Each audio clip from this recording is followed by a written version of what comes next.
Okay.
Okay, so it's been 1 week since I've streamed. I've been busy not studying, so I want to get done with all of these articles today.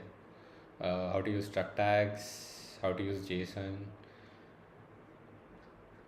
I think this is concurrency.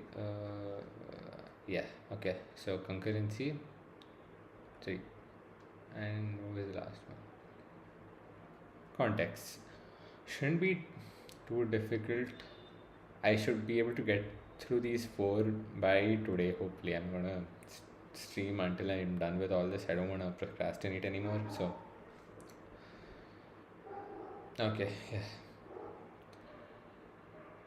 And I figured out what string and sorry sprintf and printf, the difference between them. So sprintf is for when you're returning strings to like be stored somewhere, or to store a string to use it like to store it in a formatted way. That's where you use sprint.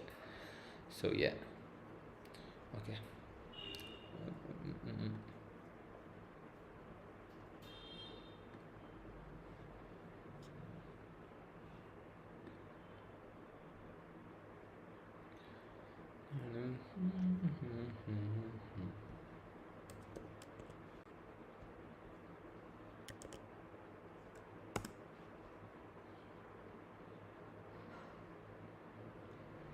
Okay. Also, I didn't turn on dark mode. I don't know why it is in dark mode. Annoying, but okay.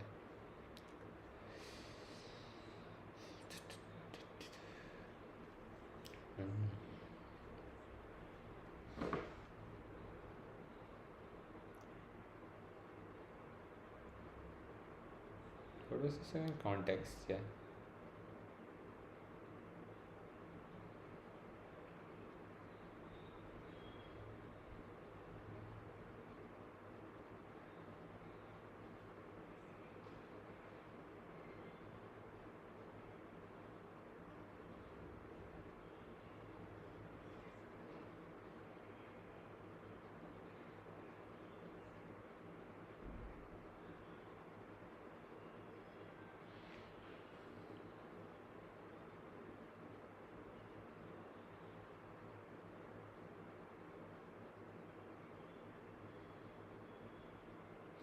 I don't think I get exactly what context is. This,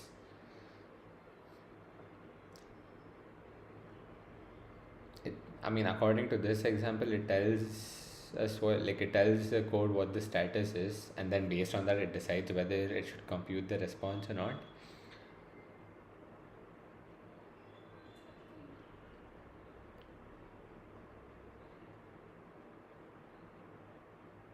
Okay, so being aware of the context of the request, such as the client status, allows the server to stop processing the request once the client disconnects. Okay. Use context within a function, then you update that program to store additional data in the context and retrieve it from another function. What? Okay.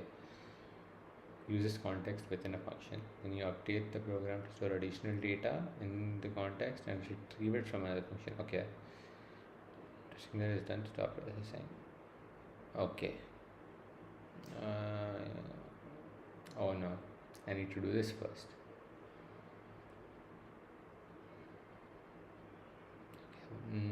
let's just start from the end. Structures of structure used to blah blah blah structs high level concepts. Okay.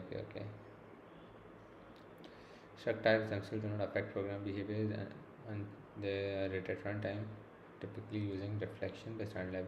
Okay. So these tags are added onto every field in a struct, which is a class, to give more context or tell them what they are. Okay, yeah. Modifies the data is encoded, decoded, validated, or stored. How your data is encoded and mapped will explore rather than coding JSON tags and uses.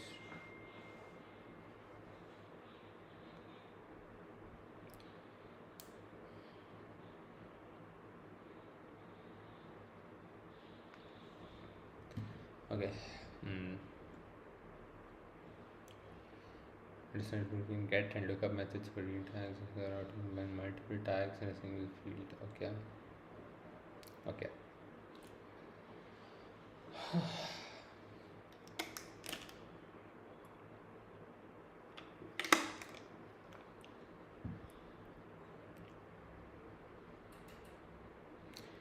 Key value syntax, no effect. Okay. So they don't really do anything to the code. They're just read by other packages, and then the packages decide what to do based on that.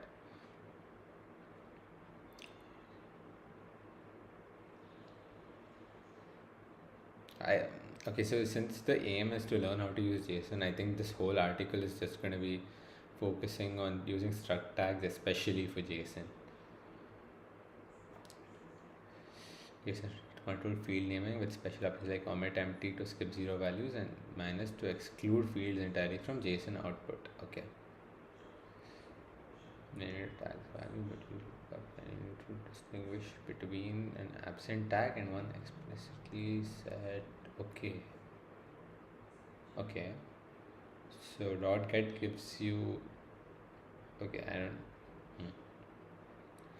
Multiple struct tags can coexist on a single field by separating them with spaces. Okay, allowing one struct to work across GPs and APIs.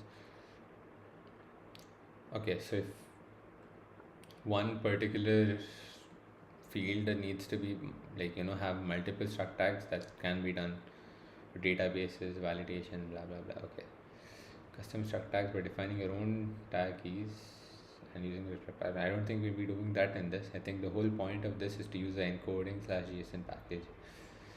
Common struct tags, conventional custom JSON, XML. Okay. Okay, yeah, this is what it said before. So it's not just JSON. You have all these things that you can get information for. Implementing custom tag logic.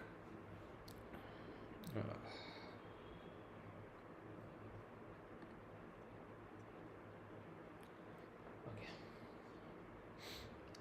Remember that reflection only works with exported fields. Requires monitor receivers to modify values and needs type checking to prevent runtime panics. What? I still don't understand what exactly reflection is. I mean, it's used to obviously read the tag, but exported fields requires pointer receiver to needs type checking to prevent. Okay. So it can only be accessed through other packages, like with exported fields. Requires pointer receivers to modify values and need. Okay. The Go pet tool catches basic struct tag and tags anything missing post, but won't detect typos in tag keys. Okay, so we need to be careful for that. Okay, what does struct tag look like? Okay, I know this. It's the, what are these called? Backticks. Yeah. Okay. Define a struct and you put in the struct tag at the end of it, at the end of each field. So yeah, key value pairs. So I'm guessing for JSON it'll be like the field name and what it is mentioned as in here or something like that. Okay. Struct tags show as raw string metadata and have no effect on the. Okay, yeah. So we use a reflect package to read the struct tags at runtime and extract the values. Okay. Try this example. Okay.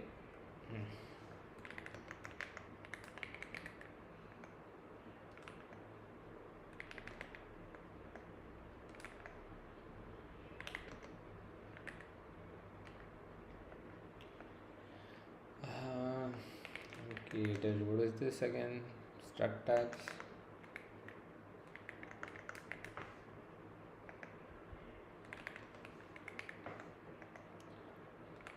Okay, so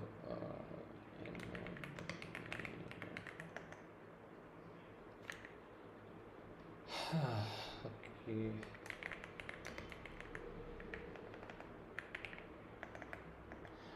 I don't know if Vim auto completes the imports if I use it, so I'm just gonna not do that for now.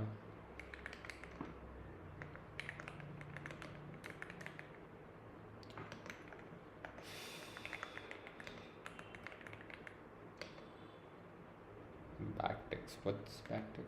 Okay, yeah.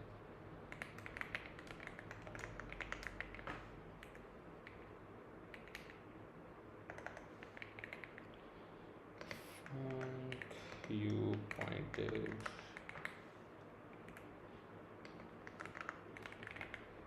Okay, I think I need to stop reading and I just need to figure out what's going on and then type in the code myself. It's way faster. It's too slow. Return fmt.printf.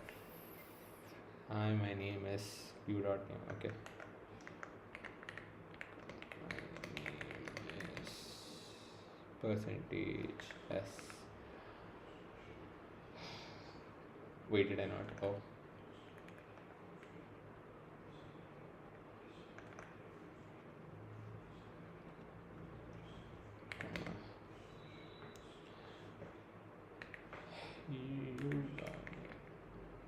Was it capital? Oh, yeah.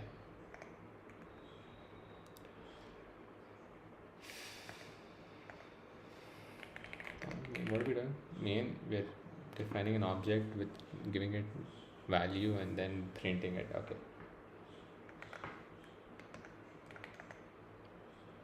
Use to equal to use user name. Oh wait, you don't. Okay, we don't have to explicitly define name since it. Okay. Name. I guess okay. That was just fmt.println. We did import fmt. Did not. Maybe I should save it. Okay.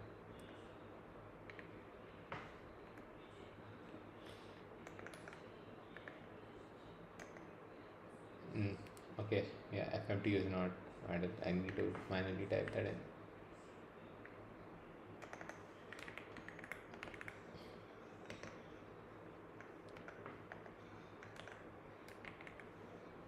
Okay, should work now.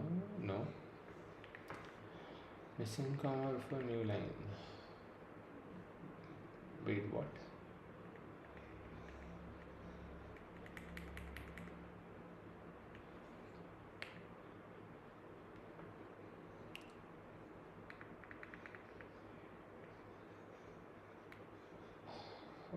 What?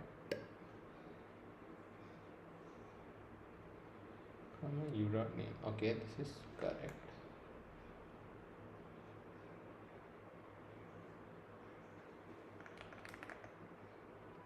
Should run. Go run. Okay, yeah, it works. Why was I getting?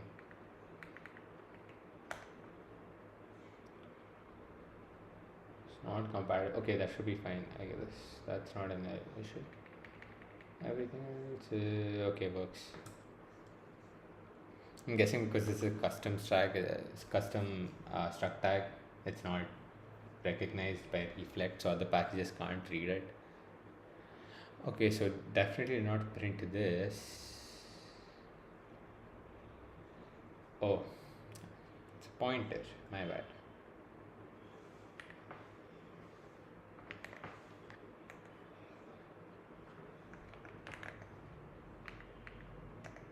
Okay, there we go.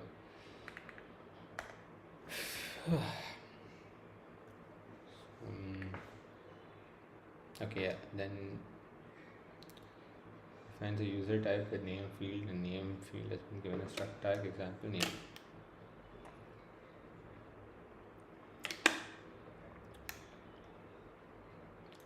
we would refer to this tag by its key example and which has the value name. Okay. On the user type, we also define string method required by stringer. Okay, this is automatically, yeah. This is what we did here, right? Okay, yeah. Okay.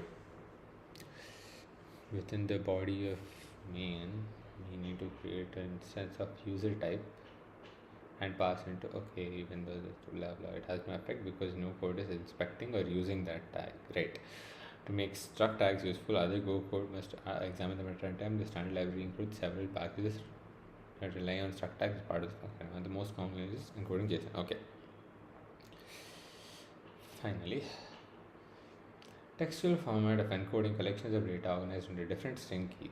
It's commonly used to communicate data between different programs. The format is simple enough that libraries exist to decode it in many different languages. The following is an example of JSON, blah blah blah. Yeah, right. Key value pairs. Okay.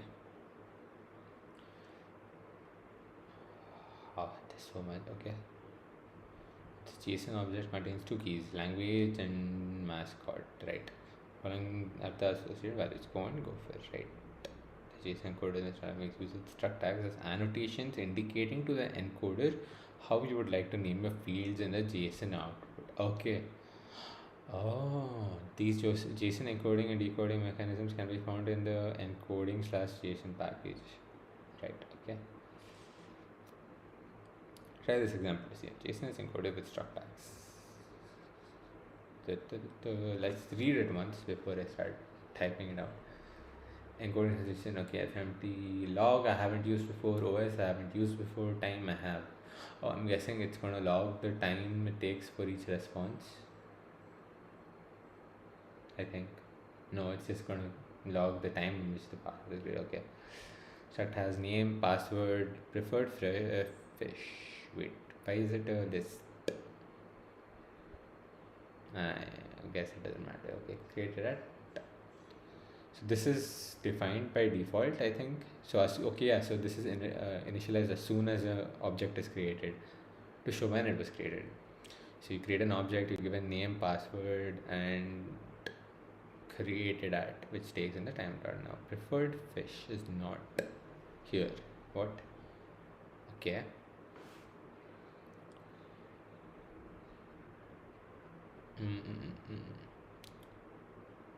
Output comma error, right? JSON.marshal indent. I do not know. I know what marshalling is. It's the form of encoding a JSON file. I don't know what this does. This is taking in the object as the input, as the first input. Second one takes nil. Third one takes a space. I guess. Okay. Error handling. String of out. So you print the string of whatever gets out. So you're printing what gets encoded. Correct. Yes. Okay. But there were no struct tags here, I guess. Okay, let's just do it. Do I do it in this one? Yeah, I'm not gonna. Can I just control V and backspace? No, wait, I can just.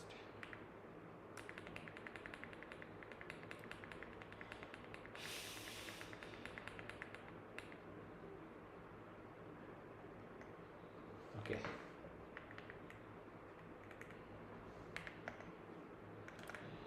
JSON. Wait, encoding / JSON.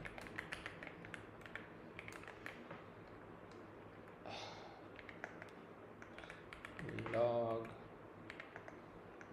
Why was OS important encoded? I didn't see it being used anywhere. Time. Right. Okay.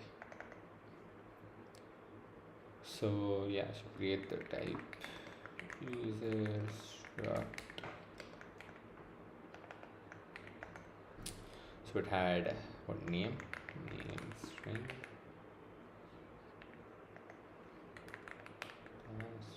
Where was it? Capital P. Doesn't matter, I guess. But string favorite fish. Was it preferred fish?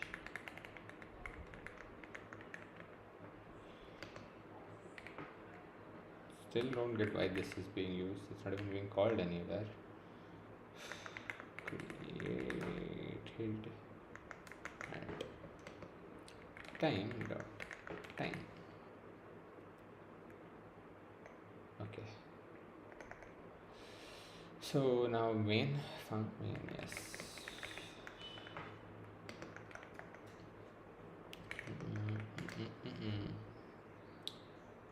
And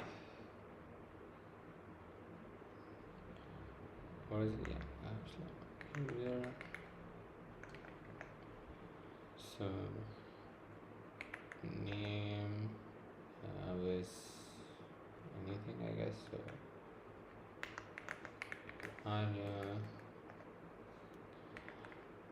password,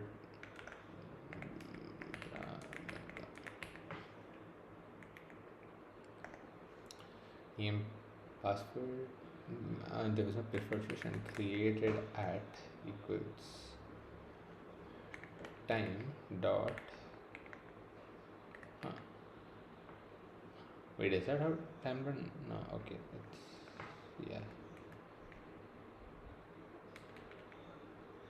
Okay, so then we have to merge it. So out comma s is to equals JSON dot. Wait, why is it in quotes? What? S2 equals JSON dot Marshall indent. First was the U comma this thing, then space. Okay, I think I can move this window a little bit. Yeah, it doesn't make a difference, right? Okay, so why does it invalid? I don't know. Air not equal to nil. Okay, os dot exit, it exits. Okay, that's why that's there. Log dot print the error. Otherwise, os dot exit 1. Now we do fmp dot println string out. Okay, expected. We what? Okay, I guess I have to save it once. Wait, what? Oh, there's no commas in this, my bad.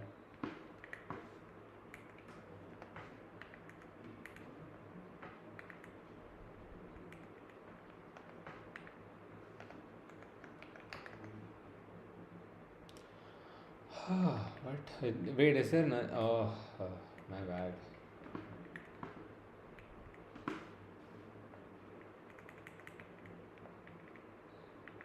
This only you only use commas when you're initializing it. Otherwise, there's no comma. Okay, there we go. Go run go. Yeah. Okay.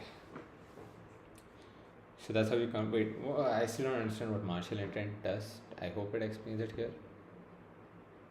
Okay, it does. We defined a struct describing a user with fields including their name, password, and the time the user. Yes, okay. Within the main function, we create an instance the user is applying values for all fields except preferred fish. We then pass the instance of user to the JSON.Marshall indent function. This is used so we can easily see the JSON output without any additional white space. Okay. So without any external formatting tool, this call could be replaced with JSON.Marshall to print JSON without any additional white space. So I'm guessing it'll just be one line then.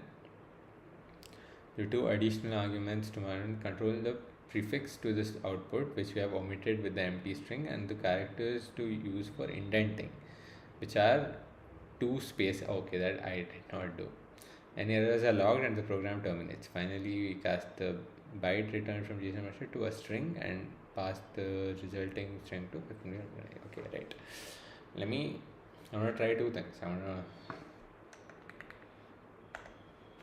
gonna see what happens if I do just Marshall, no indent.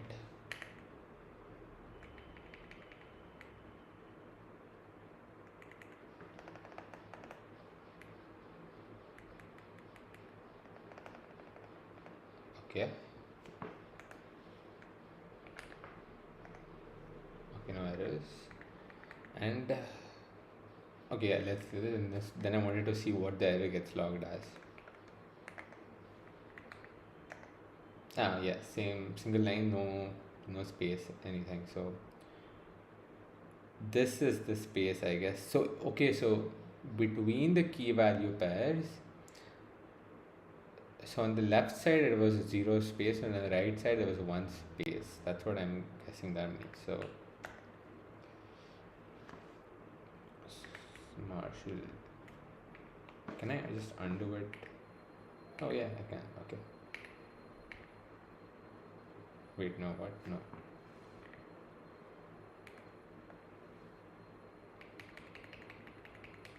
Okay, yes, this works.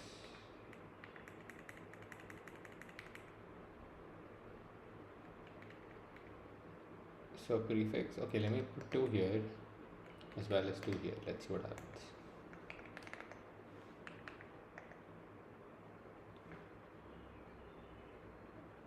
Huh? What was that two? Oh, the two white spaces are here on this side. So it's before each key and value. So it's like before this and before this. Okay, makes sense. Let me change that again.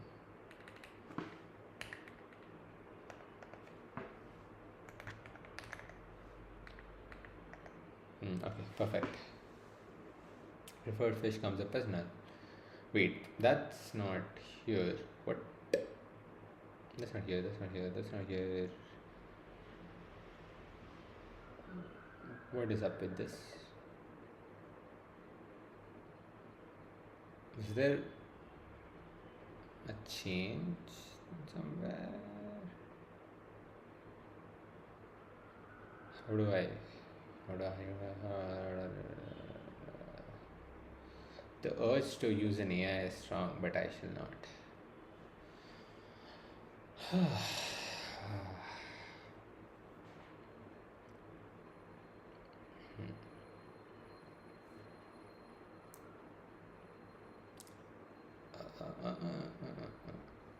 I okay, I need to write this down so that I can remember to look it up later. I don't think I should be looking this up now.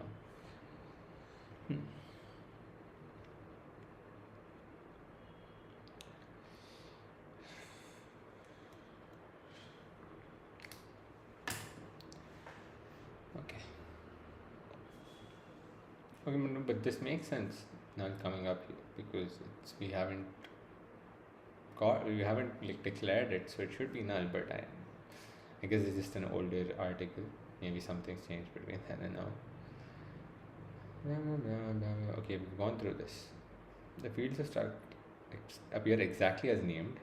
This is not the typical JSON style that you may expect, though which uses camel casing for names of fields. We'll change the name of the field to follow camel case style in this next example. As you'll see when you run this example, this won't work because the field names will conflict with Go's rules and exported field names. What do they mean? Okay, right. So in camel case, the first one is now lowercase. So when I do this, it won't work. Okay.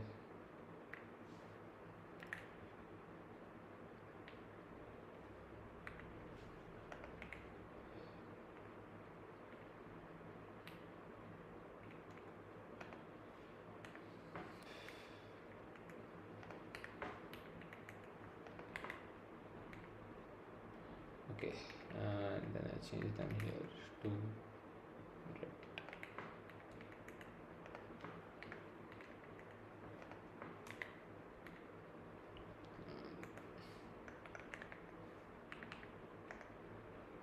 Right, okay. I think it's the same output they had gotten. Yeah, okay. Fields that must be exported starting with an uppercase letter to be accessible to the encoding that JSON. Okay, well, JSON itself commonly uses camel case. Go requires exported fields okay. JSON doesn't care, Go does, as it indicates the visibility of the field outside of the package. Oh, when you use capital, it's public. That's why, okay. So it's not a JSON thing, it's a Go thing, right? Hmm. Since the encoding is separate from the main package we're using, okay, to make it visible, it would seem that we're at an impasse. We need to convey to the JSON encoder what we like in this field. That's where struct tags come in. Okay.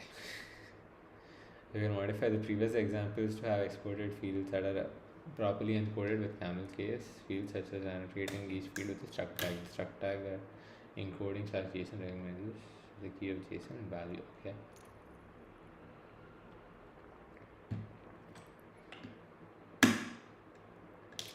So using like normal keywords like public keywords and then telling JSON that this is okay, this is what JSON will use an alias as basically. Right, okay. So just telling JSON that this is what the name of this field should be shown as when you encode it. Makes sense. Can I just undo? Okay. Field name is unused. Yes, I know. What are we supposed to change? I don't want to look at it now. Okay, so we add struct tags.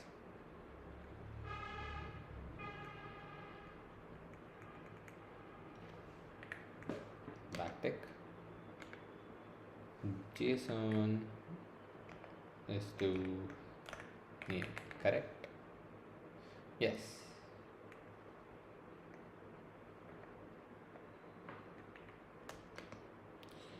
Backtick JSON is to password.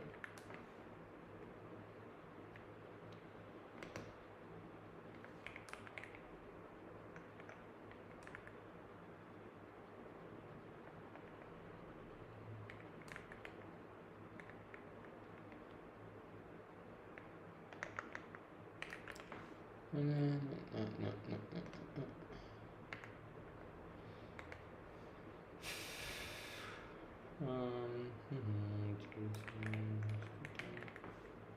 I still don't understand why this didn't get automatically indented. I know there's a thing in Go, maybe it's just in Golang, which I've used before, but okay, this is what it's supposed to be, right? Or at least the JSONs.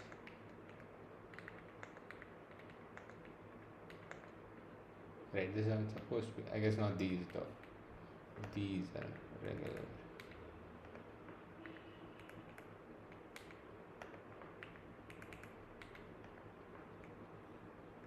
Yeah. What do you mean not compatible? What?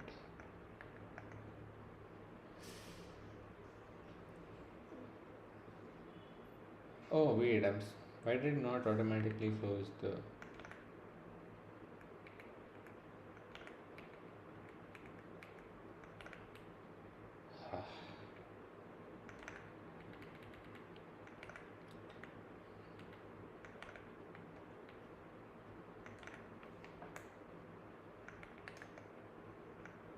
Okay, should work. Yes. Okay. Oh wow, the null just shows up here randomly now. We change the struct fields back to be invisible to other packages by capitalizing the first letter. To be visible to other packages by capitalizing. However, this time we've added struct tags in the form of JSON name, but name is blah blah blah. Okay. The created field is of type time.time, which is encoded in RFC333. I'm guessing that's a time encoding thing. Yeah, probably.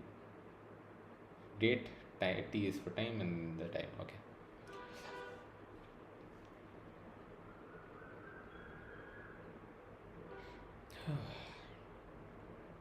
It's been 30 minutes.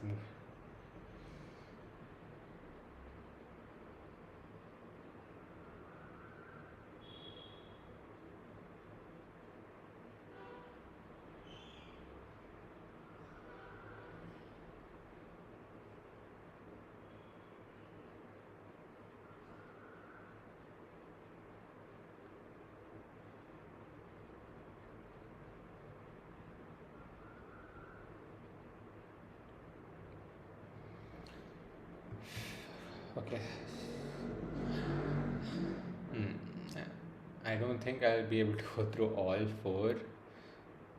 I'll probably do three now and then one tomorrow.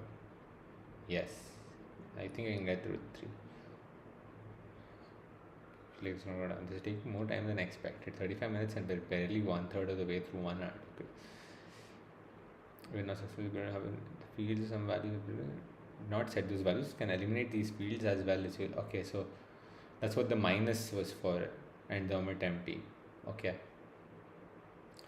Then some fields should be considered unset when it's assumed within the value part of any JSON structure. You can suffix the desired name of field with comma omit empty. You can suffix the desired name of a field.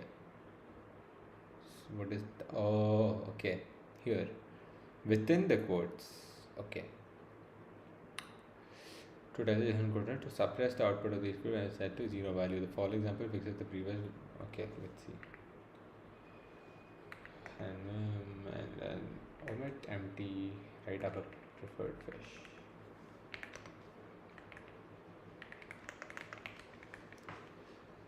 That should be it.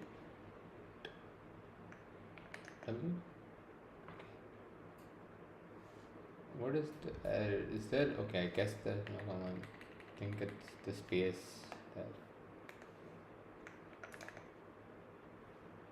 Invalid. Oh. My bad.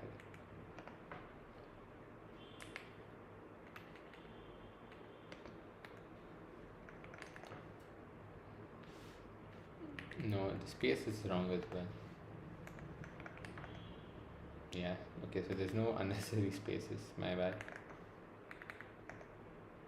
Yeah, works.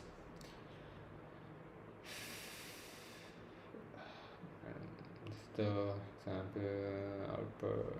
Okay.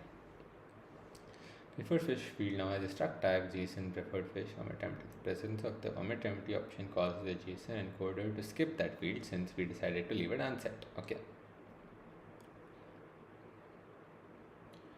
Definition of omit includes empty string, empty integer, false, nil, empty. Okay.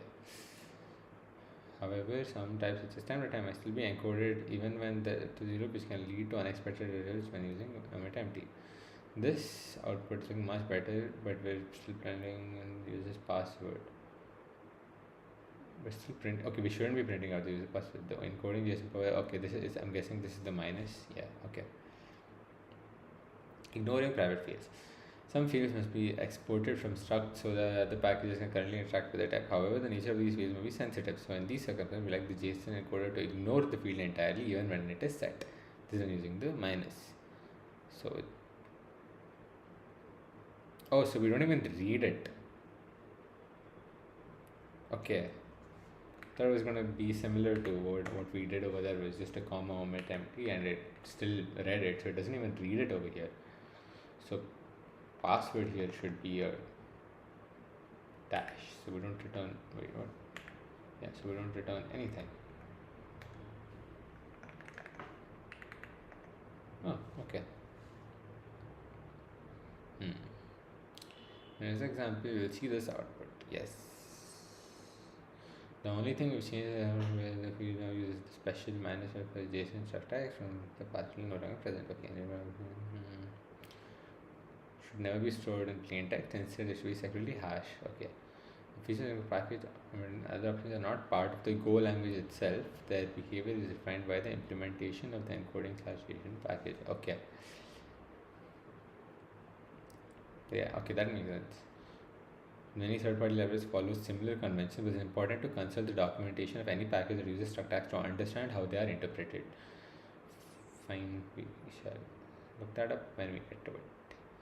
Reflect or struct tag or get lookup. So this was a thing where there was an issue with zero values and null values. Do not affect programs here on their own and must be examined by the Go code at runtime. The reflect package provides the tool necessary to inspect the struct fields and retrieve their associated tags. Understanding how to properly access these tags becomes critically important when you're building libraries.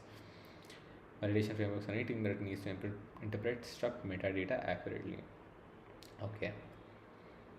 When working with struct tags using reflection, Go provides two distinct methods for retrieving tag values. Like the struct tag.get returns the value associated with the key. Okay. But lookup returns both the value and a boolean indicating whether the key was found. Okay. Get just gets the value associated and returns with the value saying whether the key exists or not. So I guess you use lookup when you also want to handle a null value or an error. Okay, similar, but they and seem interchangeable. They behave fundamentally differently.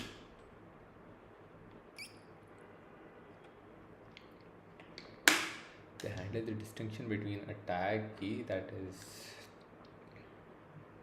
absent versus one that is present but set to an empty string. Wait, what? They handle the distinction between a tag key that is absent versus one that is present but set to an empty string. Okay. So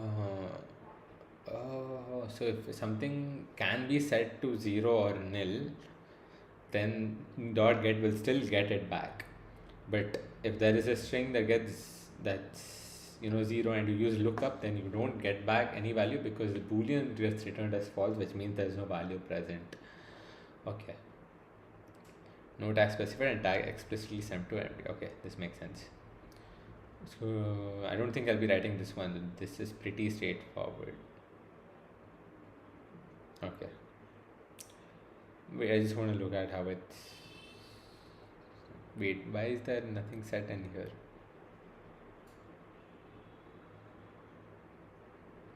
Wait, let me go through the code first. FMT and reflect. We create a struct called user, name, email, age.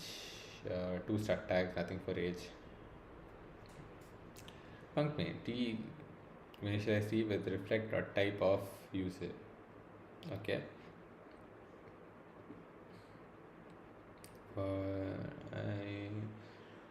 I understand t dot number of fields. Okay, so I guess this is an inbuilt function to check the number of fields.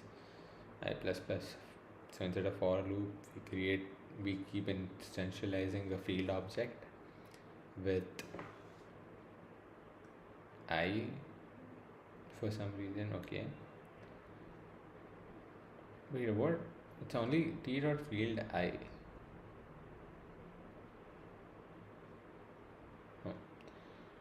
Retrieve using a get value field dot tag field dot tag dot get. We're getting the tag of the okay. So whatever is after this should be returned. Retrieve using lookup comma. Okay. Yeah. So this is the error handling part, like null value handling part. Okay. So these are the two different things, and then we print each time what we got for field and what we got for get and what we got for lookup. So these are the important parts, right? We got a get name. Lookup returns the name and a boolean value. Okay. Oh, so for each field and okay.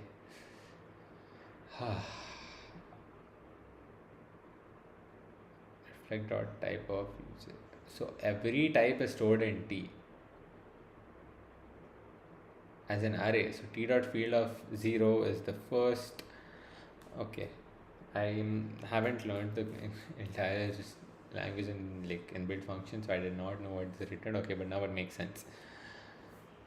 So t dot num field is the number of fields, so you're iterating I through the number of fields, so you're getting 0, 1, 2 here, and then t dot field of I, since t is the type of this, so you can go to name, email, and then field. Yeah, so this name was instantialized as this, JSON is this, and age, this is private, so it wasn't instantialized anything, so it shouldn't return anything. It did, yeah. Okay, so these two are empty, false, true. Okay, I don't think I'll be going through this because I just understood what they did. Yeah, without lookup you cannot distinguish between. Okay, practical implementation returns in yeah, I get this. Okay, tag present with the value JSON field name uses to specify its name. Tag present but empty uses the field as is or applies some default behavior. Tag absent skips the field entirely. Okay, this is a fallback strategy. Got it. How was it used again? Field.tag.get. Field.tag. Wait, so is I thought reflect.struct.tag.get was the. No, it's not. So it's. What is field again? Field is the. Like the each field. Okay. Name, email, blah blah blah. Dot tag. So dot like the tag of it. Dot get. Okay. Then what is. Why is it written this way here? That's so weird. Okay.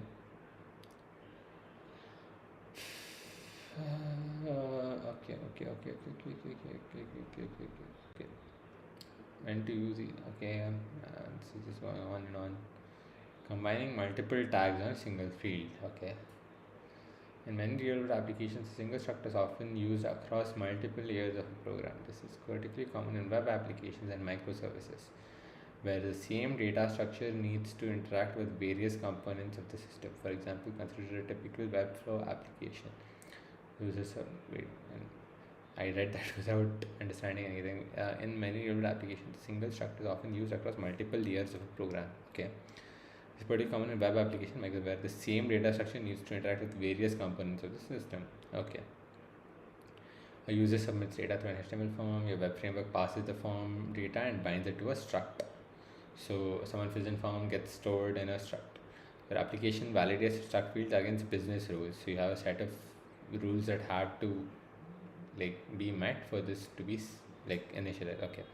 The validated data stored in a database. Same data might be serialized to JSON and it's sent to other services and returned as an API response. Okay. Without struct tags, you might need to create separate struct definitions for each of these layers, leading to significant code duplication and increased maintenance burden. However, Go allows you to define multiple struct tags on a single field, enabling a single struct definition to serve all these purposes simultaneously. Each tag is written as a key value pair. Multiple tags are separated by space within the same backtick, the delimited string. The approach keeps your code don't review. Okay. While maintaining compatibility. Okay, so for each place that it's used, if it's used in a database, it takes a username. If it's used for validation, it uses required. Okay, it's not too bad. This is pretty easy. I guess it's just long, going through too many things. JSON tag controls how the field is encoded and decoded in JSON. Yes. Marshalling, blah blah blah. DB tag is used in SQL and others to map struct fields to column names. Yes. Validate is used. Libraries like Go Playground dash validated. This field must be present, not empty. Required command must be and contain a valid email address. Okay. So it can either be required or you can tell exactly what it must what format it must contain. Form tag is used by web frameworks such as Gin. I've heard about Gin. I was trying to plan my project, and I guess Gin is a part going to be a major part of it. I have no idea what it is though. I know it's a framework within Go, but yeah, I need to go through that. To bind form and put to struct fields. Okay. When passing HTML from form data or URL query parameters, form name tells the framework to look for field named name and map its value to the struct field. Okay, let me just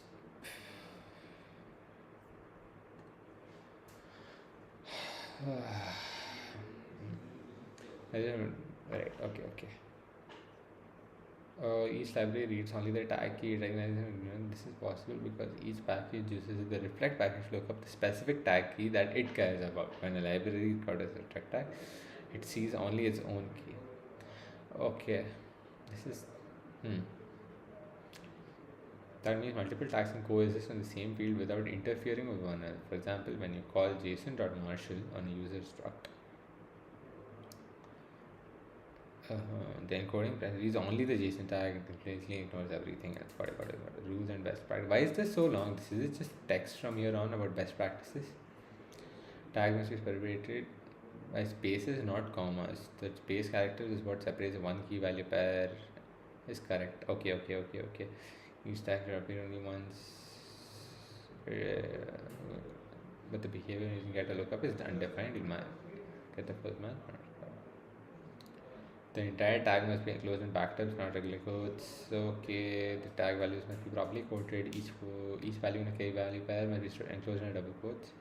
While JSON's to values wait is correct or it is okay.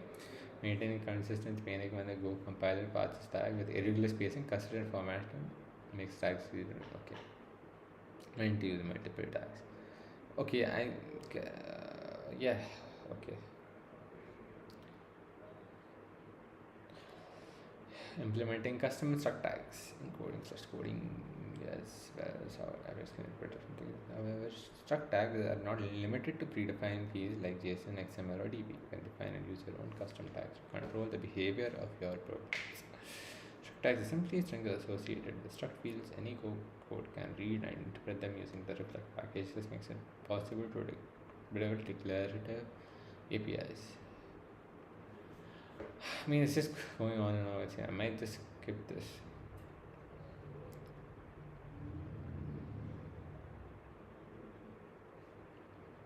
Oh, you also use it in N to okay to save environment variables and of reading each environment variable as a field. You can create a env tag and okay. Oh, okay. So do you need to import anything? No, it's built in, I guess.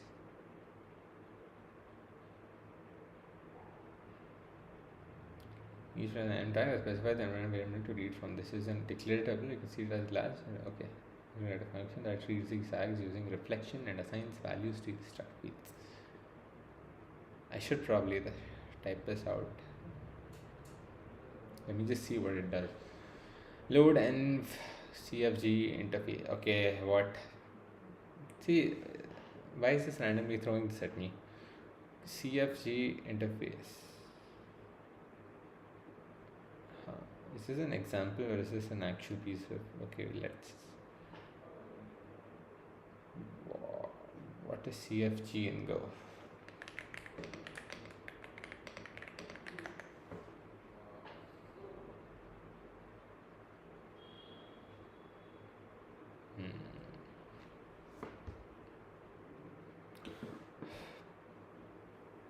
CFG simple control flow graph of the statements written within a single function. The blocks of wait what? I don't think this is the same thing. CFG. What was it again? Interface.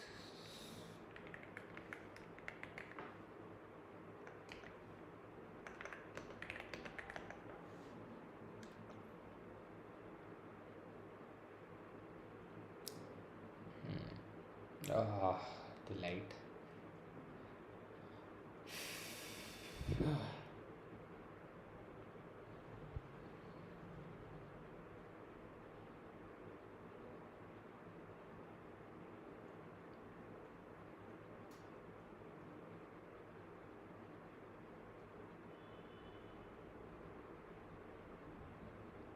Oh, so config is a type of struct that was defined and then okay.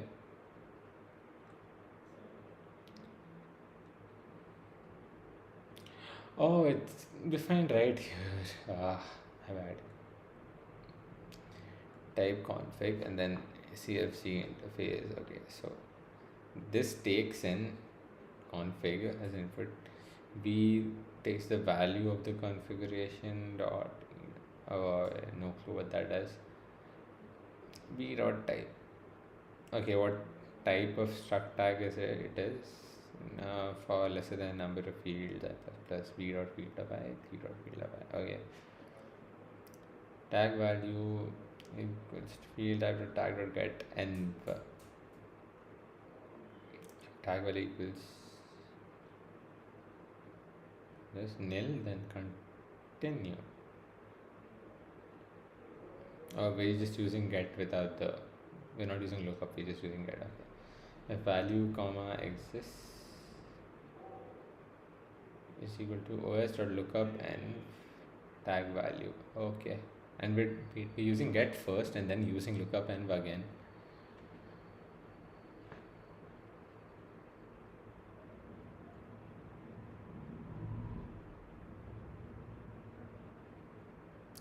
Okay, it's getting a little confusing for me. I need to go through this slowly. The function accepts an interface parameter. Oh wait, this is an interface. Yeah, type config struct. Okay. Allowing to work with any struct type. It calls reflect.value of chg.aim to dereference the pointer and access the actual struct value. Okay. Reflection can only modify values through pointers. So this is using the pointer to this particular thing. Okay. Get type if while calling v.type returns metadata about the struct including field names, types and tags.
Okay. Refresh my brain for a second. One sec.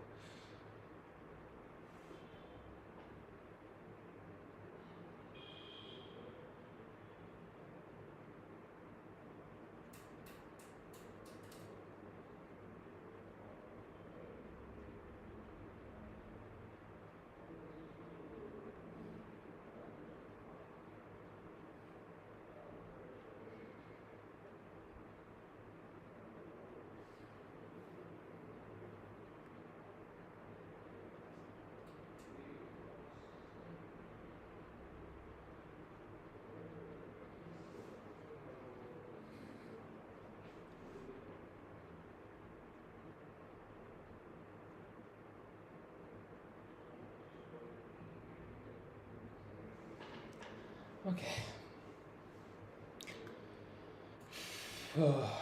Okay, so this whole thing is just to access the actual values within. So d dot type. So this is to access. Okay. Wait, I think I get it. Returns metadata about the struct. V dot type. Okay, so this gives the actual data and this gives the tag of it. Okay. Alright, so value and tag. Okay. Iterate over fields. Yeah, it checks the number of fields and it goes through each one. So it's going through port and host. And for both, it's reading them as app port and app port. So whenever these are called, okay. If it's null, then okay. If value comma exists, always will look up and okay, wait, what is this do? I will read the struct as for each field. Field_get_tag retrieves the env tag value. If the tag is empty or missing, the field is skipped. Okay. Tag.get okay. Look up the environment variable. If an env tag exists, os.lookup and check if that variable is set, unlike os.getEnv. Returns both the value and a boolean. Okay, yeah. Okay.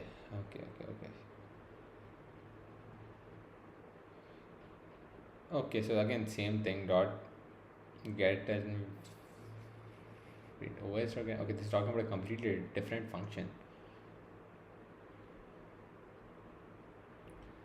Before setting a value, the function that is exported using cancel and the system type using kind. Okay, you can. Okay, so if you can set it and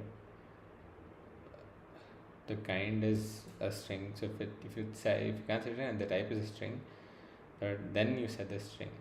Okay. Okay, yeah, I should probably type this up. I will write the whole thing.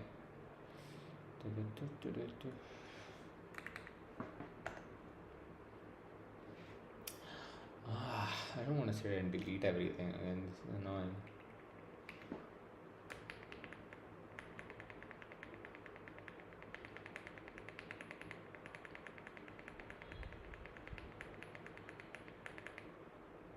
Okay, what fields are not used here? What?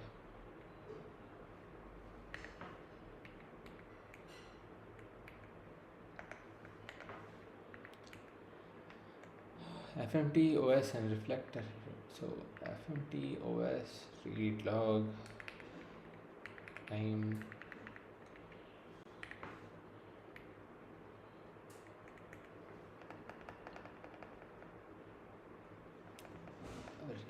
reflect.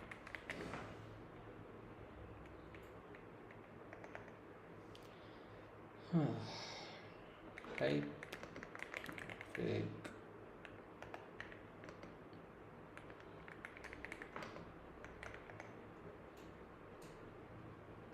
port and host port string backtick and s2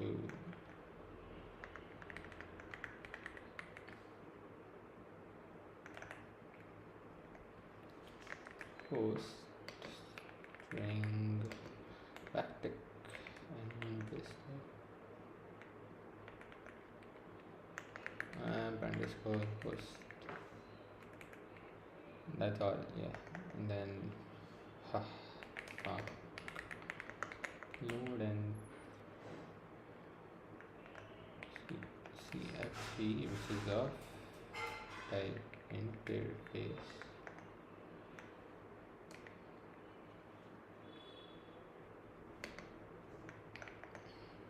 V dot value of CFG dot ln wait. Oh,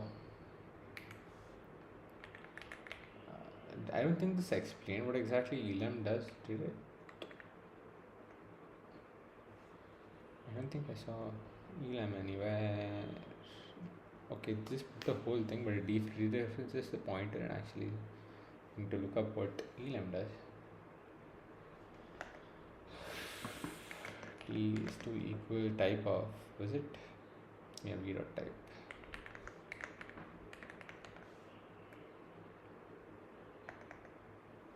For I equals 0, I lesser than v dot num fields, was it? Yes, v dot, and then I plus plus.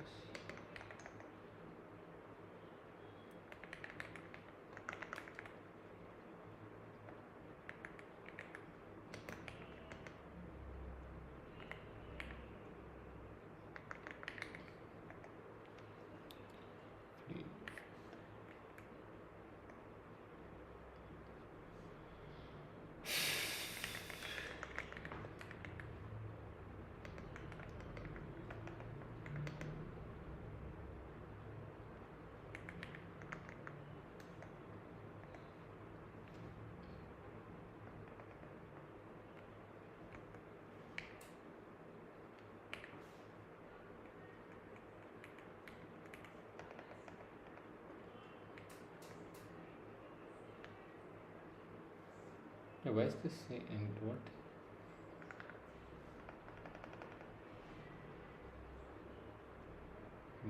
V dot field. Okay.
No. But I think there's more code to this. This is just a load and function. Then yeah.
Percentage plus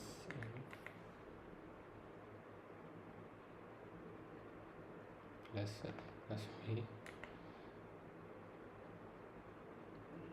backslash. Okay, comma cfc.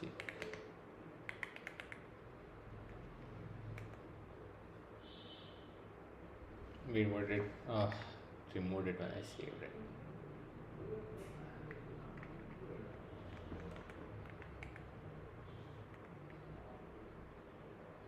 What's the other error somewhere here?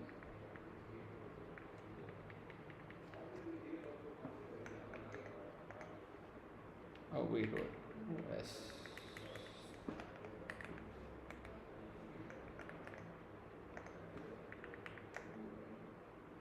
We why is the and there? I don't think that's supposed to be the output.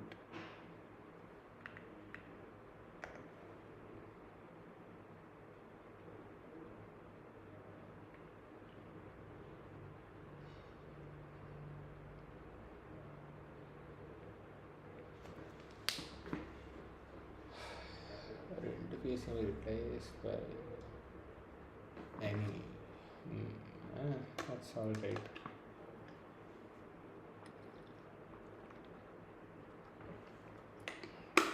Return value is not checked. Could it be null? Oh, it can be null. They're both null. That's fine.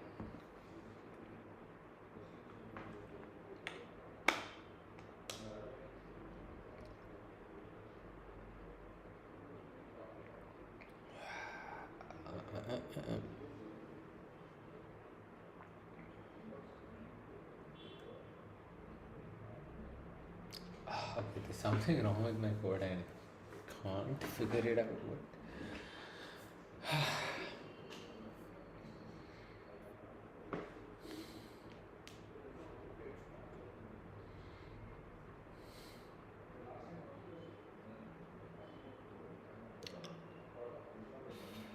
Oh, I should set an upward comma 18. Okay, these are correct.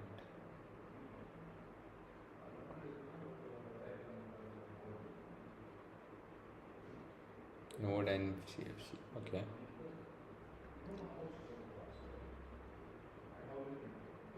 Found node and CFC interface.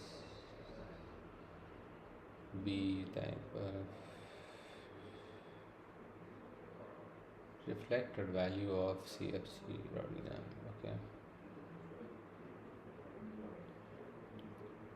Dot type yes.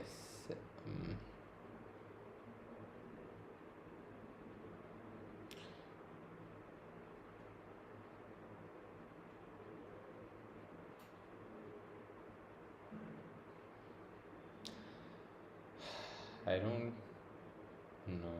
Should I use AI?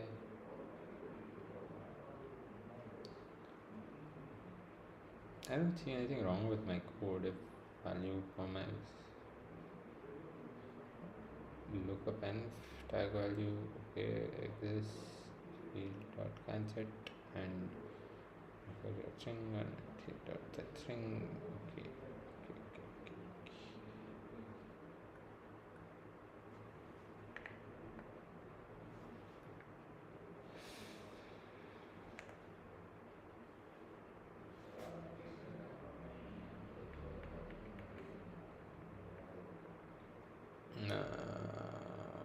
What? Mm,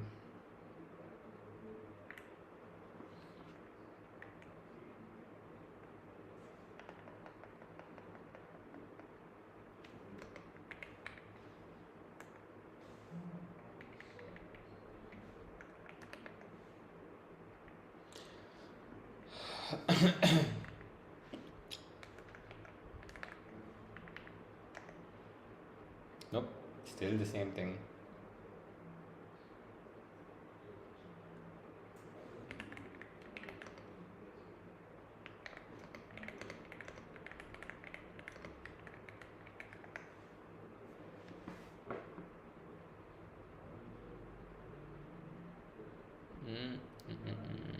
I know what a pointer is. I don't know why it's in my output. Ah.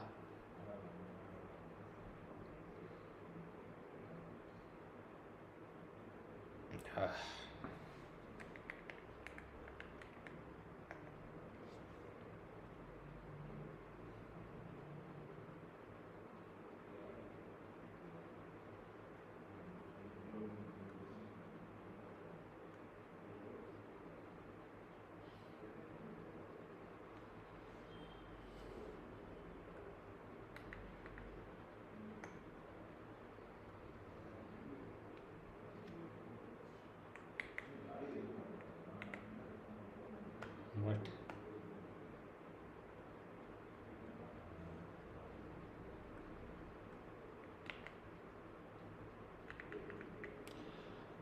How do I copy text and oh, I can just cat it. My bad.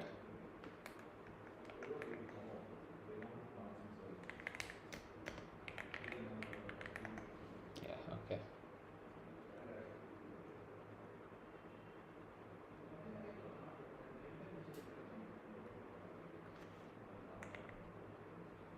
What?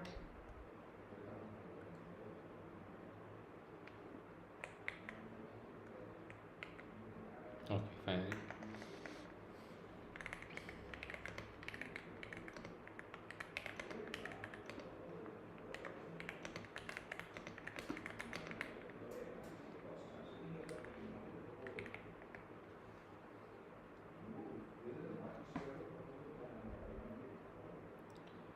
Type pointer. Okay. Pointer is placed the and to indicate the value is a pointer and the and pointer is instruct how to print without. Huh, wait, was this there in that? Where is the pencil? Nope. So if I technically just put the pointer value here, if I put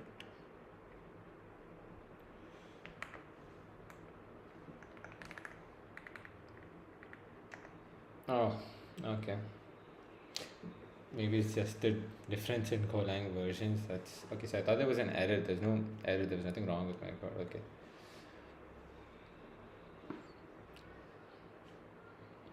Oh yeah, okay. Only exported fields are working. Okay, okay.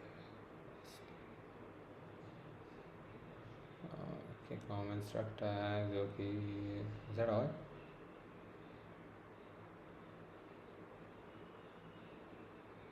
Okay.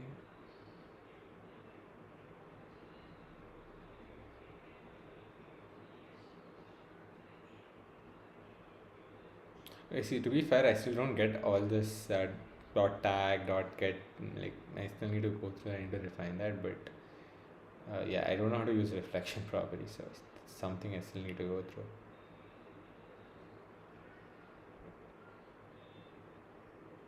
Okay. Alright. We're done with one article. Three more if we get to the actual project. So this is using JSON and Go. This shouldn't be too bad. I mean, we just went through JSON stuff. So let me. Okay.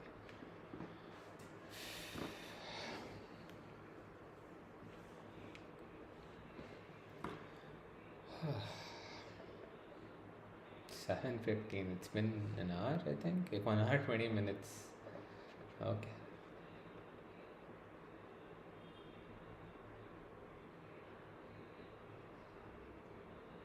Ruby to provide other programs.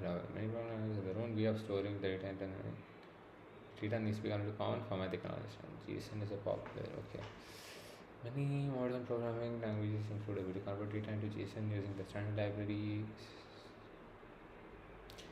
Start by creating a program that uses the encoding / JSON package to encode data from a map into JSON data. Then update your program to use a struct type to encode the data instead. Okay.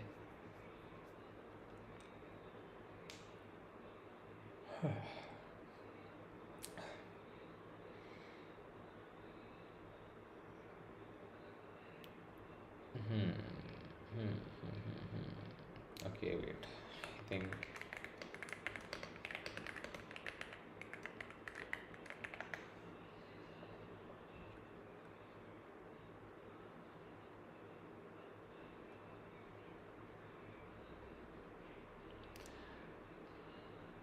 understanding maps in Go. Is this long? Oh, it is. Okay. Do I need to go through this? Oh, right. I think I've done. Okay. Oh, maps are just dictionaries. Okay, I know what dictionaries are. All right. I've had key value storage. Okay, it's literally what a map is. Okay. Encode data from a map from a dictionary into JSON data, then update a program to use a struct type to encode the data instead. After that, it'll update a program into a map if anything. Okay. Prerequisites. I know JSON. I know this. Yeah. Okay. Using map to generate JSON. Suppose encoding and decoding in the standard library encoding / JSON. The first function you'll use from that package is the JSON.marshal function. Marshalling known as is the transferring programming data memory into a format that can be transmitted or saved elsewhere. The JSON.marshal function then is used to convert Go data into JSON data. The JSON.marshal accepts an interface type as the value to marshal to the session. Wait, what? Marshal to JSON. So any value is allowed to be passed as a parameter and we return the JSON data as a result. Okay. This will create a program that uses the JSON.marshal function to generate JSON containing various types of data from Go map values and then print those values to the output. Most JSON is represented an object, the string key, and various other types as values. Because of this, the most flexibility to generate JSON data in Go is by putting it into a map using string keys and interface values. The string key can be directly translated to a JSON object key, and the interface value allows the value to be any other value. A string or an int or even a map string interface. Okay. To get started using the encoding relation package, you need to leave a directory, have a directory for this program, a directory name projects first may. Okay, I guess I'm creating projects.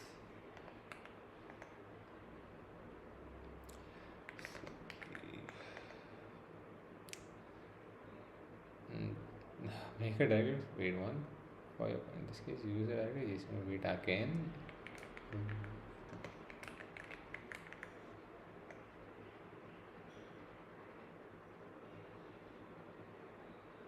Wait, are these our projects and JSON data are supposed to be in?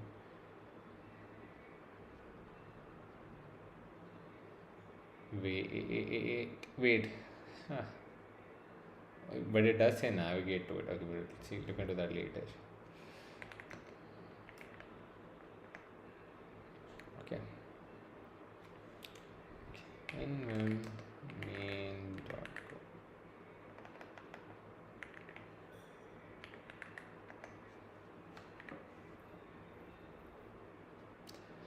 Main function for example, random map string interface value with various keys and types of data. Then you use the JSON.marshal function to marshal the map data into JSON data. Okay.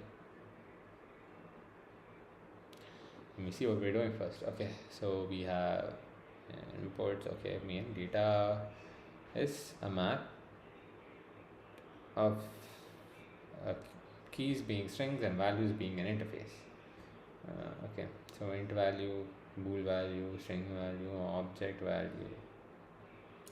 But so it's creating another map within it.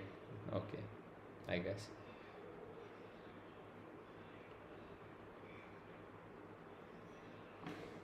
So this is this, and these are of type interface. So it's an array of int 1, 2, 3, 4. Okay. JSON data from where JSON.marshal the data, and then you save it in JSON data, and then print it. Okay, it's not okay, not too bad. Try writing it down now.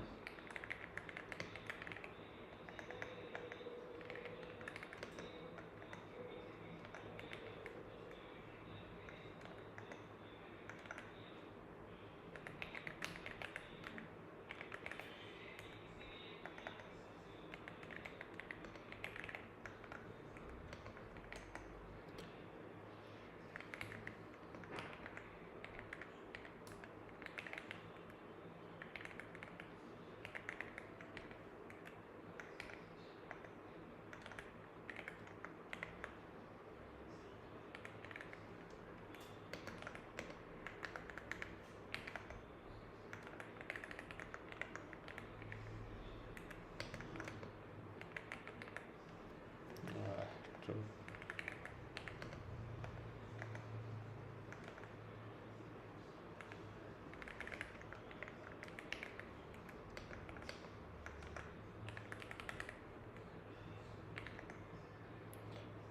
And then what was object value?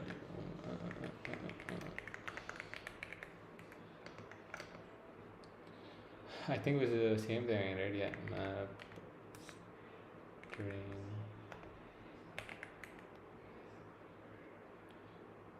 interface. Then it was array value.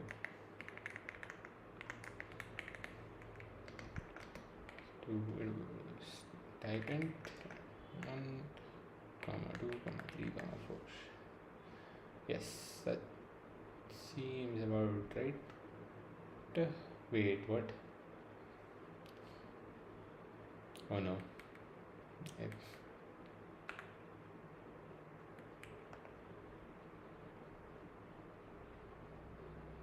Okay, yeah, that sounds about right. And then this itself is a thing. Okay. I think this is where we type now. Yeah. JSON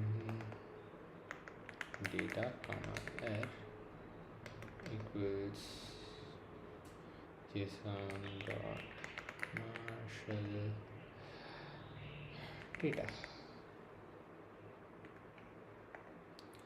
If not equal to nil, fmt dot printf could not marshal JSON percentage s backslash n r.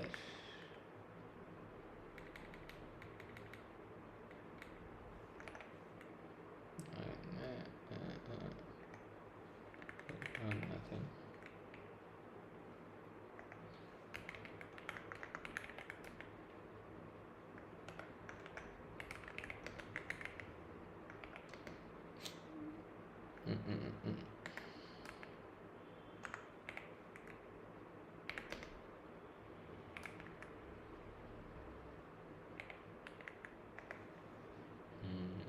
Yeah, I think that's it.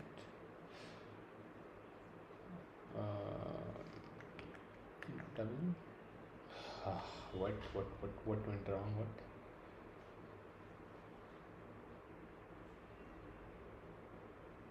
Yeah, it's an equal to.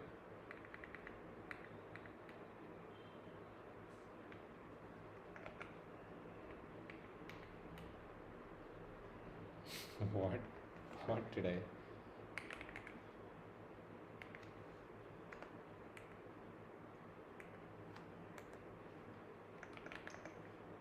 Okay.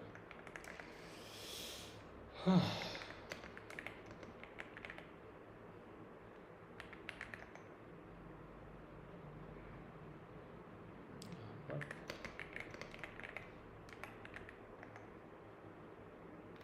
Okay. I think I want to print the indented one. This because this looks ugly.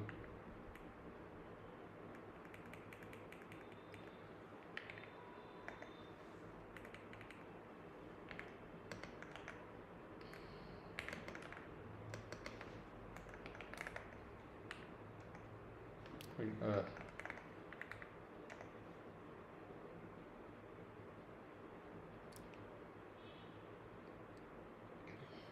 Oh, so it printed each value within the array value sub map as like by each line. Okay.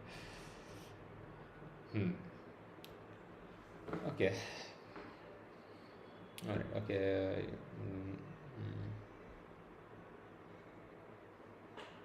Which an interface is just treated as any value? Is it that the case?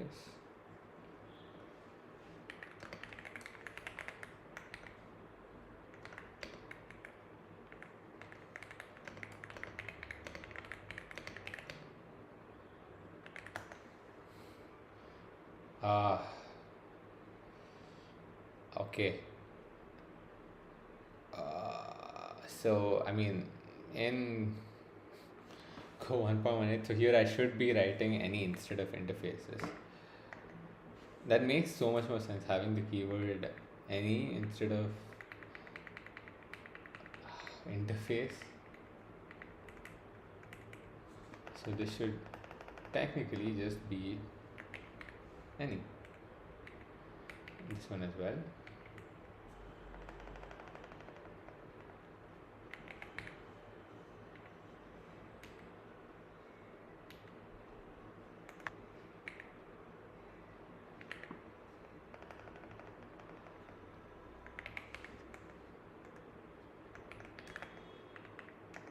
Yeah, okay, works. I'm I'm guessing the article is a little old, considering it got the two things pretty wrong till now. But okay, that's alright. When you pass a data variable to JSON dot, oh, that's why I got the any error the previous time. It said instead of interfaces, just use any. Okay. When you pass a data variable to JSON.Marshall, the function will look through all the values you have provided and determine which type they are and how to represent them in JSON. If there are any problems in translation, it will return an error describing the issue. If the translation is successful, though the JSON element byte of the Marshall. Wait, what? JSON data will contain a byte. Okay. It's a byte value converted to a string using the my string is equal to string the percentages in the format. You can print the JSON data to screen using fmt.printf. Okay. To see the output of a program, use a go run. Okay, I know this. Your output. Yeah. Okay. Encoding times in JSON doesn't support types like. Wait, no, that just doesn't just support it. Okay. Uh,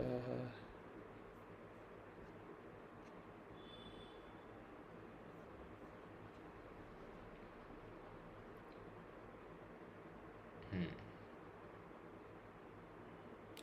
You can also encode more complex types. One of the more complex types it supports is time.time. Okay. Use it to see the action open main and add a time.time value to your data using time.date function. What are these values, bro? What? Okay.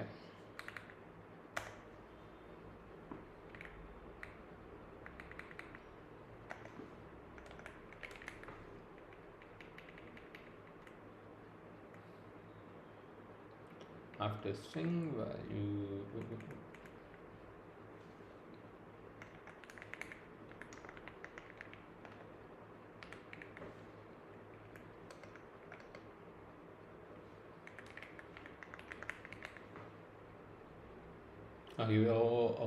What is this? What?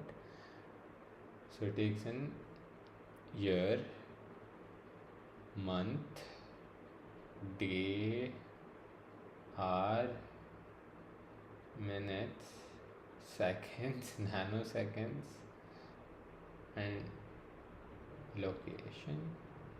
And this is location. But okay, that's a bunch of. Okay, makes sense. 2026, comma. It is month, right? Month is 7, comma 2, comma. Now it's hour. 7, 20 seconds. I know, 45 nanoseconds. Wow, 7. I think I'm just gonna put 0. Time dot UTC was okay. That should be it.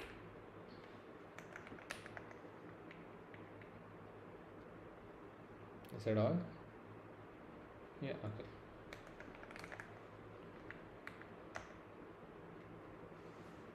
Has it printed the? Oh yeah.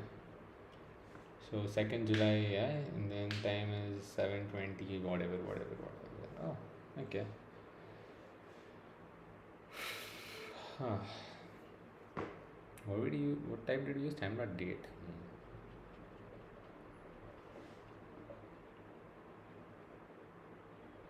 Yes. Okay. And the time, see the date value.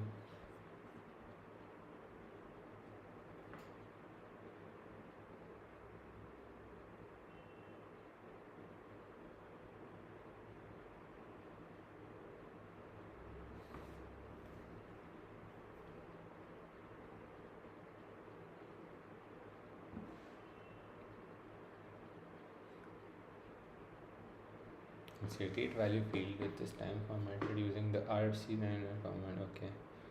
Coding null values in JSON. Depending on the system you program, you may require to send null values in your JSON data and goes encode and handle that for you as well using a map with only a matter of adding new string keys with a null value. To add in a couple of null values to it, you can your main.do file and add the following lines. Null string value null, null int value null. Null int value null, shouldn't this be 0? Okay, let's try it out, I guess.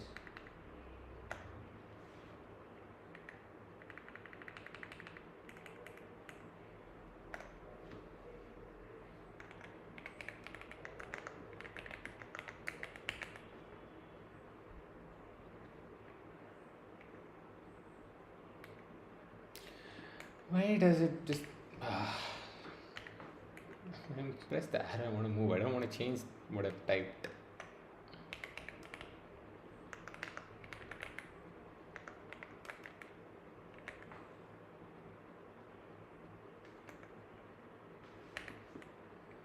String value is to null int value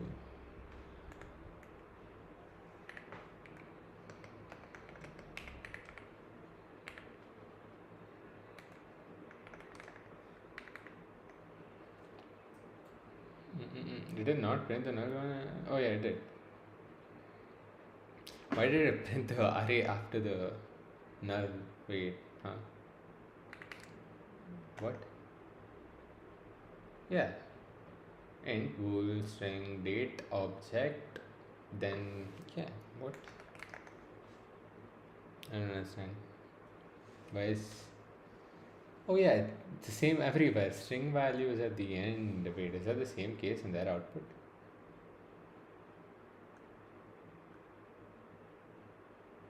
Oh yeah, string value is at the end. Does it have a particular order in which it prints? Ah, okay, yeah, it does.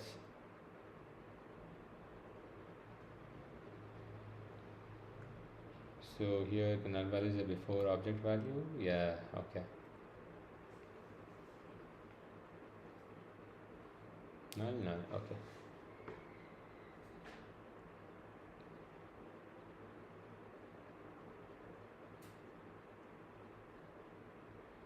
Create a program that can marshal a map string interface value into JSON data. Then you add a timeline and okay, using the map string interface can be a hassle for multiple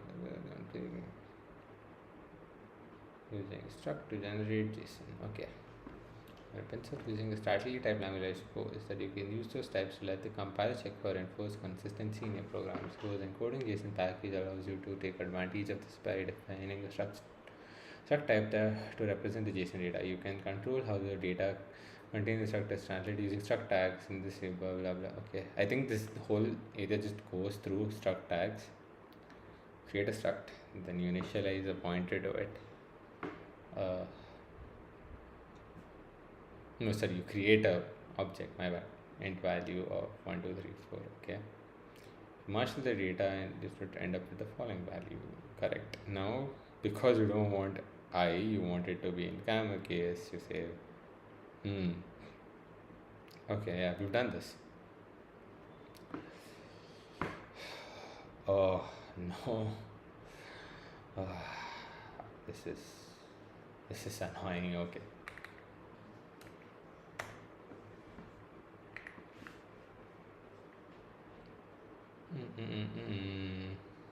So you need to create a type of what? My JSON struct.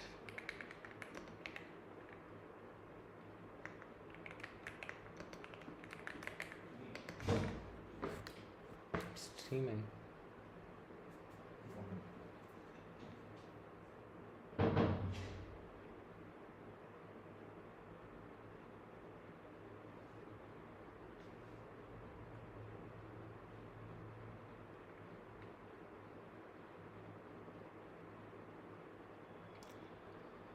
What are we doing? Wait, how did I end up with that? What? Type my JSON int value int. I think I'm gonna write all the struct tags at the end together. I don't want to do that right now.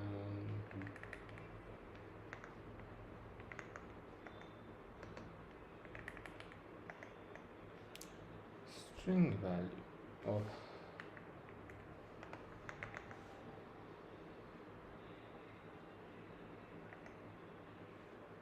Wait, what? Why does it just do random things for no reason? I don't understand. The point of how do I not select anything? If I press escape, it goes back into.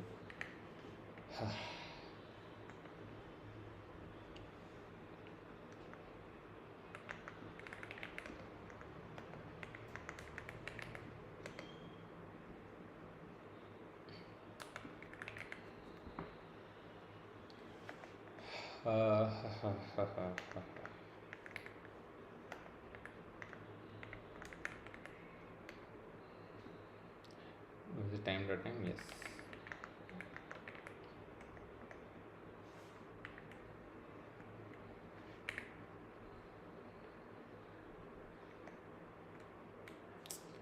Why?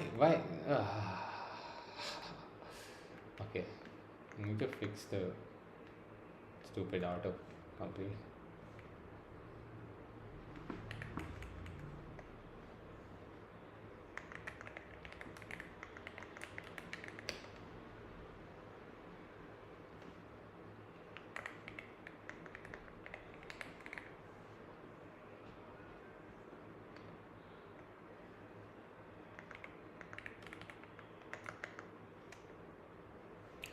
Why do you go small case?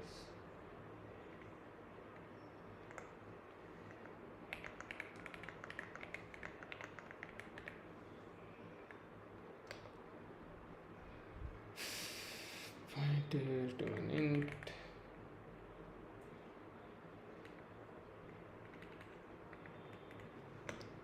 Pointer to a string.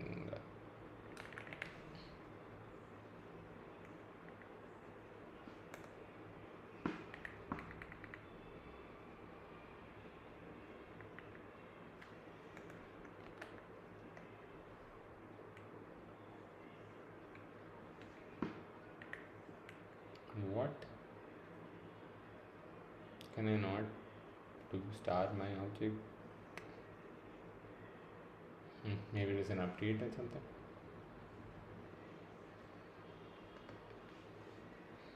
Backtick. JSON S2 S2.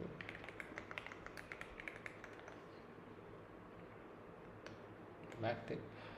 JSON S2.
What? What is this?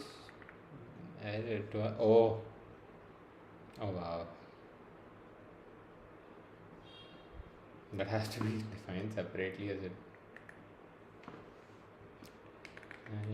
My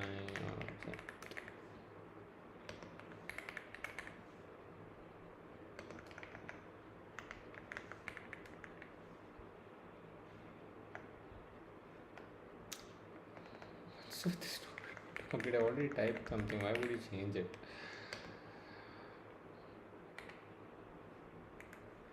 And backtick JSON to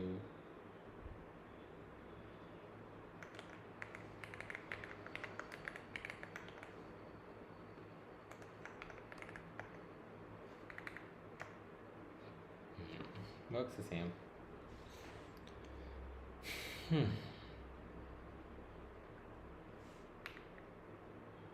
Wait, there's another thing. What?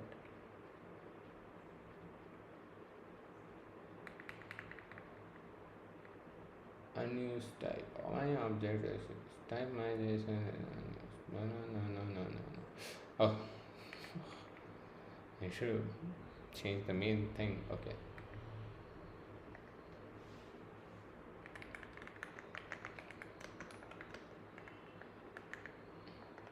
Anything's fine, I guess.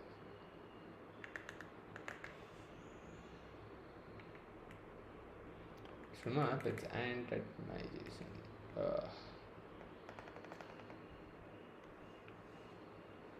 Yes. Wait, what?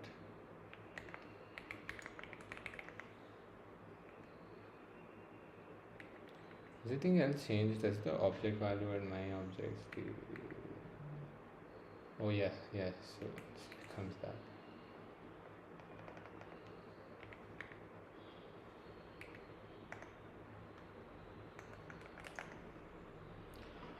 Huh.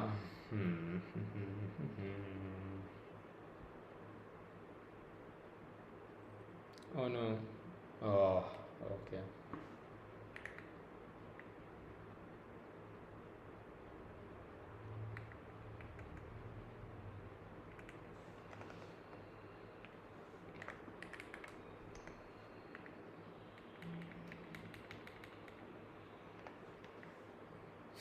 I have to go change everything. Forgot. Now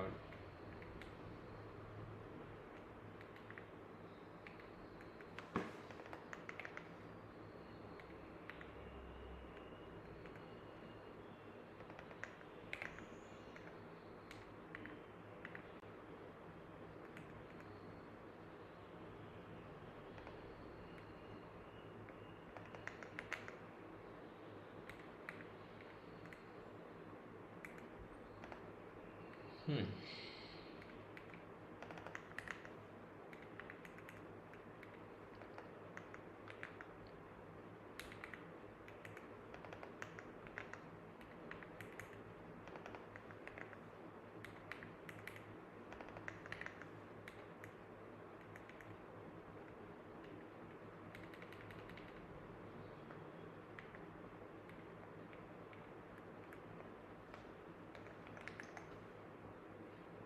Wait, what?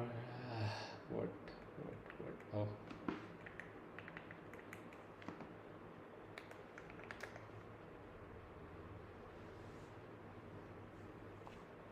oh, this has to be a point.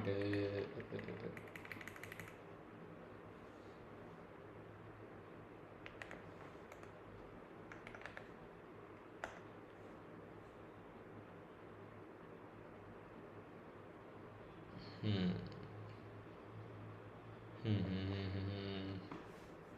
Not compatible, but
oh, nice. It's a typo. I forgot a bracket.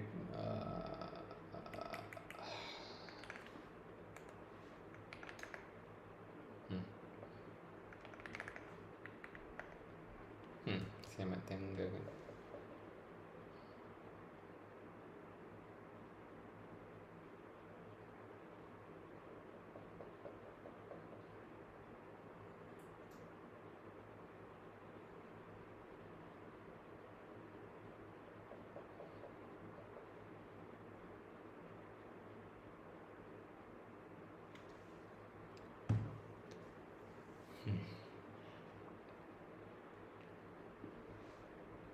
Multiple is if you're JSON, you can also have struct reference inside the object and blah blah blah. Okay. The types of these are reference types, pointer string and pointer int. If you want to by default, string and int types do not have value of nil since they empty values at so you want to represent a field that can either be of one type and you need to make it a reference. For example, imagine you have a user question and you want to be able to, if user has a choice to answer question not a null value or user or didn't have an answer to question. Okay. The null value doesn't. So I might assign a value such as type. In Go you can create references to primitive types such as string. Okay, makes sense. When we use the map string interface value, except this time null int value has value 4321, says the value of other int. Okay. Initially, once you're done find them, you can use them all over your code and use them no matter where you use them. Update them and paste it randomly. Suppose JSON master allows you to control whether a feed should be included in the JSON output based on whether the value is empty or not. Sometimes you have a large JSON object or application. Okay. Now update your program to make an answering value. Okay, emit empty. Okay, we've done this stuff. That's fine. Okay. Let's just go through the same thing. Pass and JSON. Okay. This is the encoding, right? Yeah, unmarshal. We're halfway through. Okay. I take a break once I'm done with this. finish this.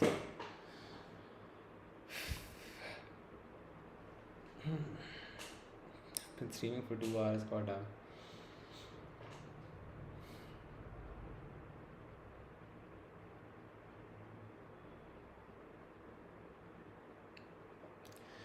Opposite to JSON Marshall, where you take JSON data and translate it back to Go data. You provide JSON to unmarshal with JSON as well as the Go variable to put the unmarshal data and return an error value unable to do it or a nil. If it's succeeded in this section, you'll update your program to use the JSON unmarshal point to read JSON data and then to define string value with the map function.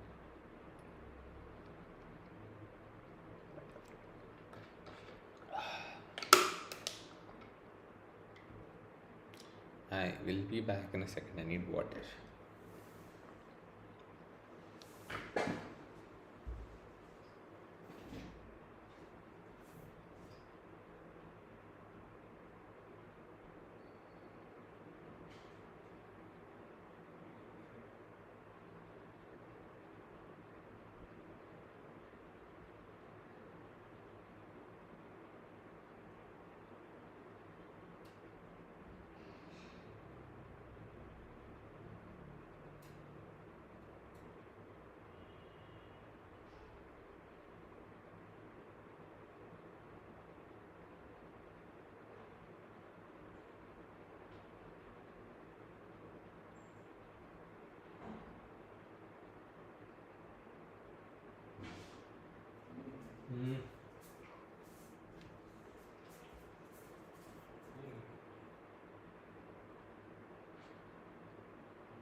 There's a huge delay in the video. What? I'm still in the thing. Okay. Yeah. Alright.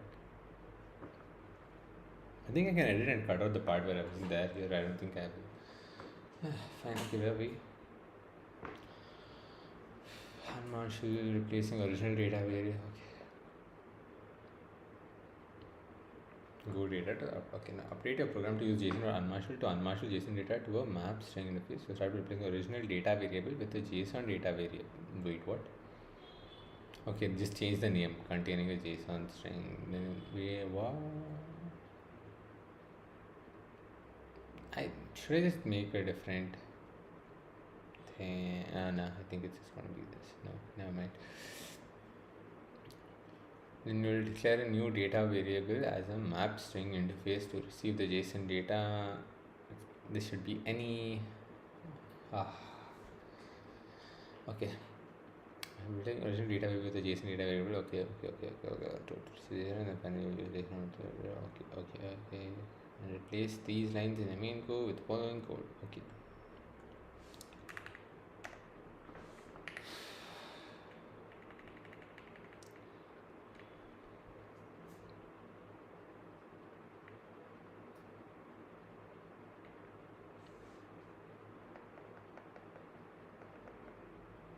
Wait, is this JSON data within a backed? Oh, it is.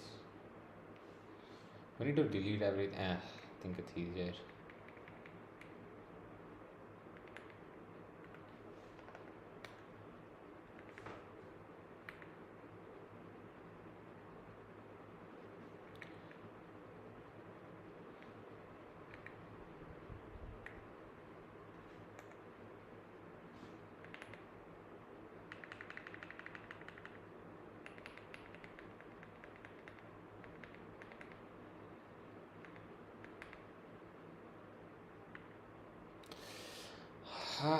Every time, stop recommending autocomplete suggestions.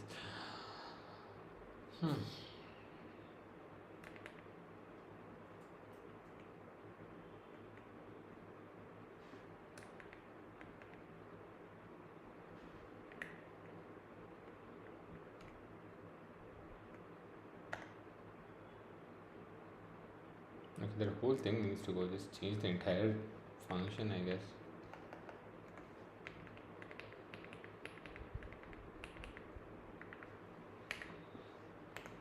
Okay. JSON data is to equal to. I don't understand how to comment and go. That would have been better. Should I? Too much work.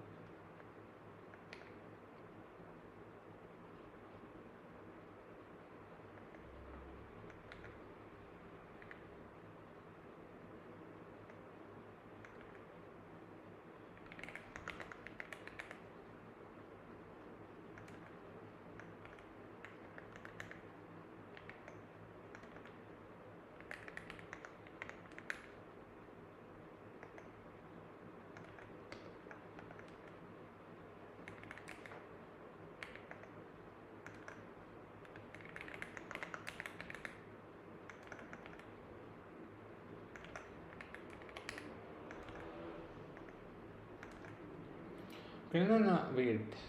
Can't I just use the marshal data over here and unmarshal it?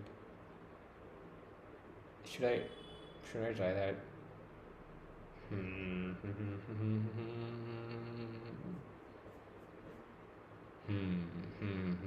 Instead of defining everything again,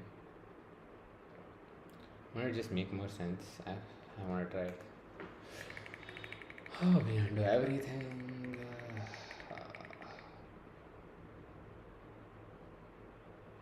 Yeah, I think this was it, right?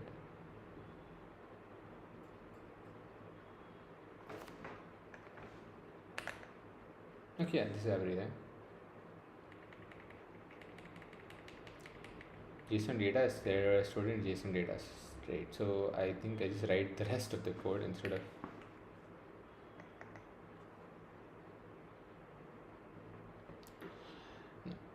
where data map any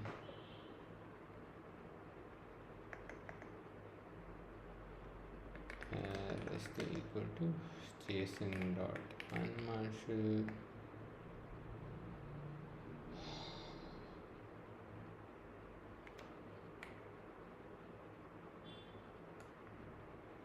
with what does this keep doing, man? So annoying.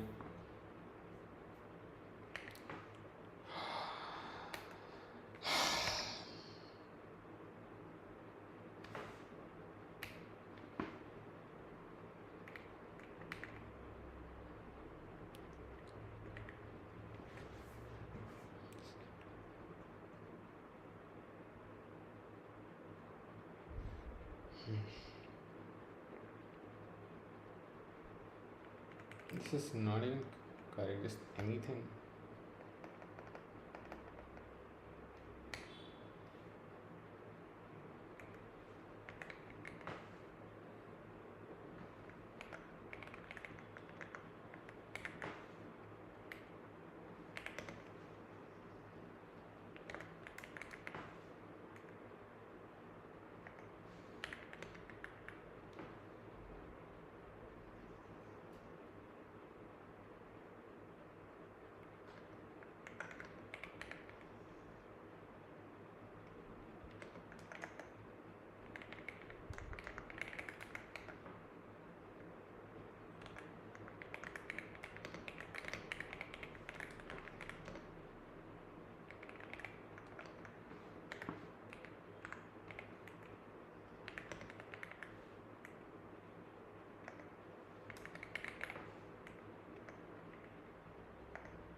Data redeclared. Oh, I'm just gonna change this data over here. Data 2.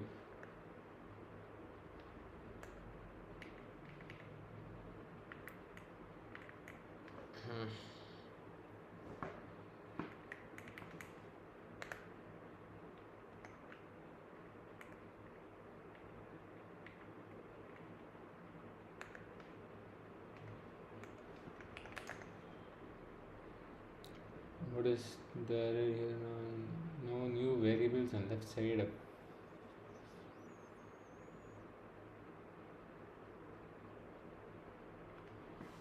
What?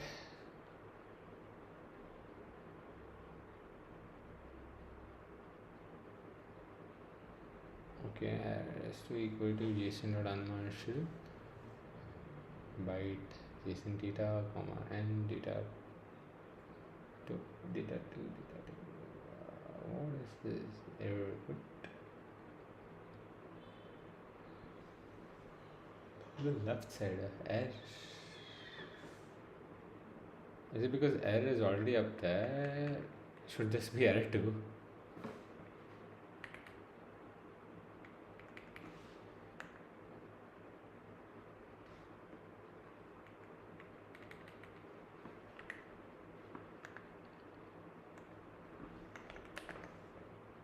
Oh, okay. It work. Okay, okay. Is there an indented unmarshalling? Because what is this?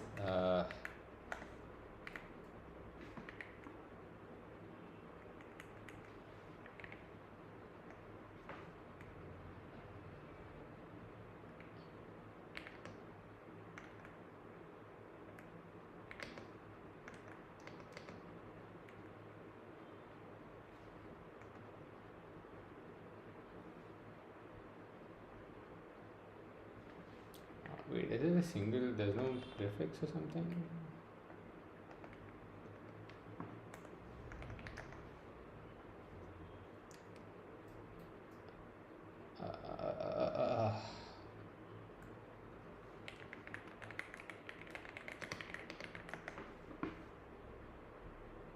Not marshal, sorry, unmarshal indent. Wait, I guess. Oh, so I guess there is no unmarshal indent. Is that?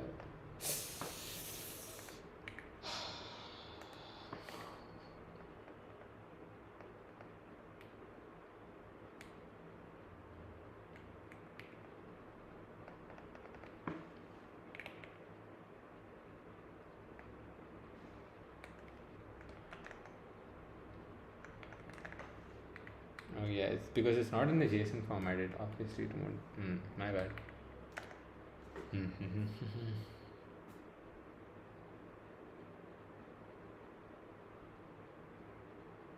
What was the output here of whether they did everything? JSON map. Yes. Yeah, same thing. Okay. Why did they could have just used the same map. They didn't have to do all this.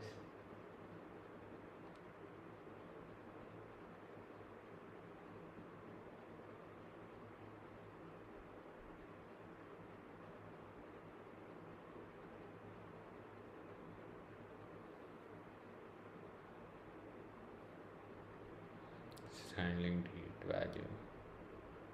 Converting it into string. Okay. Parsing JSON using this. Okay. I might.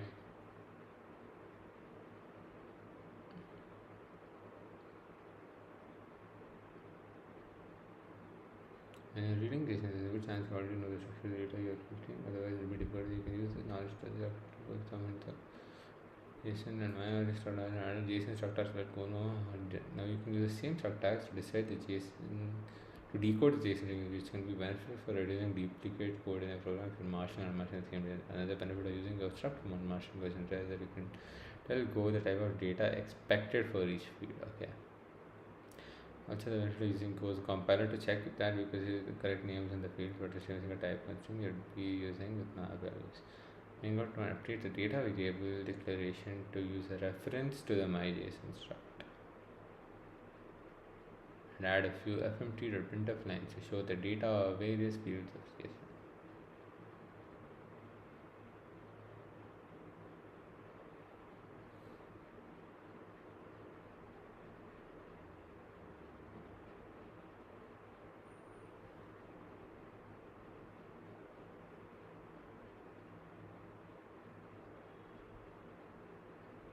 I'm just gonna create a new data 3. I think there was data 2 somewhere, yeah. I don't want to delete any of this code.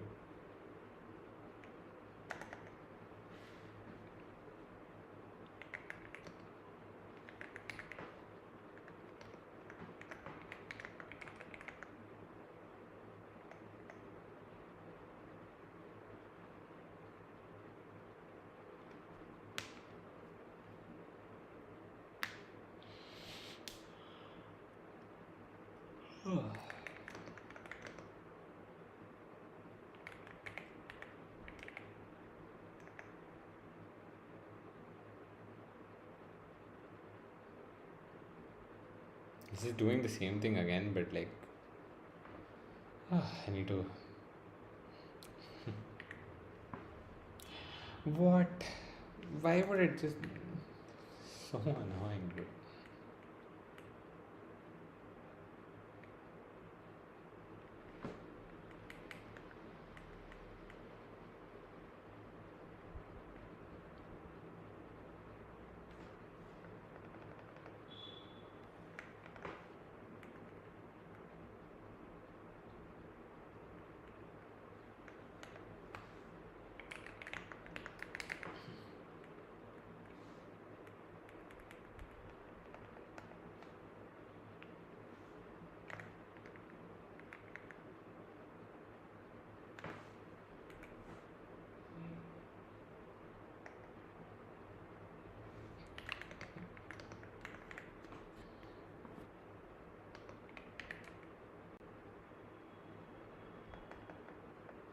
Not equal to nil.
Okay,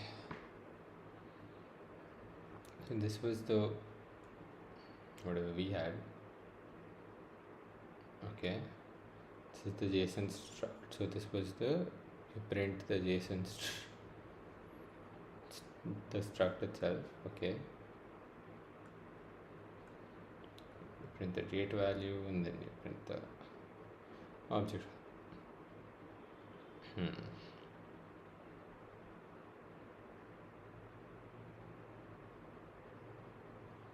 So just accessing the various fields. Okay, that's all we're doing really. So you're just printing data dot date value and it prints. Wow. Okay, yeah. I shouldn't have typed all that out.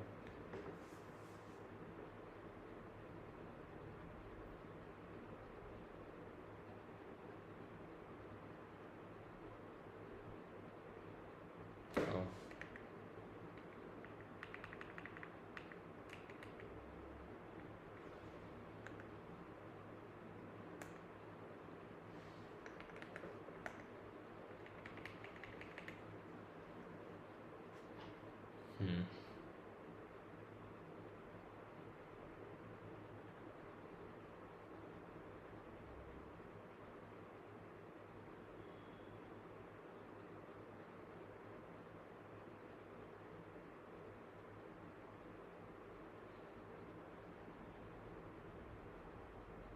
This replaces an extra values with null.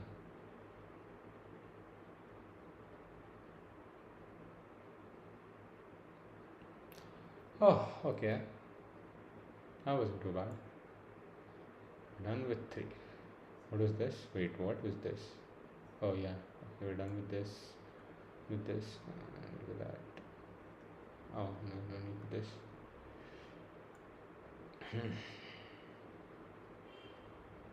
Run. Okay, concurrency. I don't think I have the bandwidth to do this today. Tomorrow, yeah. Tomorrow morning probably. And I want to finish this off tomorrow morning, and then I'm gonna do this tomorrow night. What was this again? Contexts. Yeah. Okay. So 2, and then we get to the final project. I want to start my building the actual project by next week. So what was the yes there was this, and then yeah, a bunch of other stuff. So I need to get started. All right. Yeah, I'm gonna stop streaming now.